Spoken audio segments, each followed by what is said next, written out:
Hi friends, welcome to Chennai ஃப்ரேமி.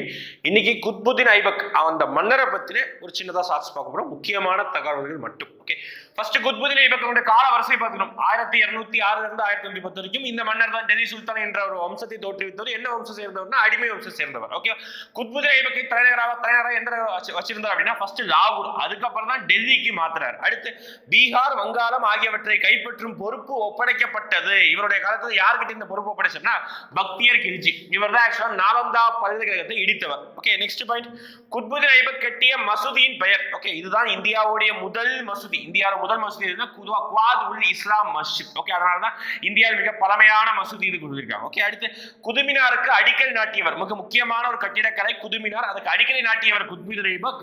அதை கெட்டி முடித்தவர் யார்? ஓகே, அதுதான் அடிக்கல் நாட்டிய குத்புதீன் ஐபக். கெட்டி முடித்தவர் இல்துமிஸ், குத்புதீன் ஐபக்குடைய மருமகன். லாஸ்டா இந்த போலோ விளையாட்டு விளையாடும் பொழுது குதிரையில் இருந்து தவறி விழுந்தவர், இறந்தவர் யார் அப்படின்னா குத்புதீன் ஐபக். ஓகேங்களா? தேங்க்யூ.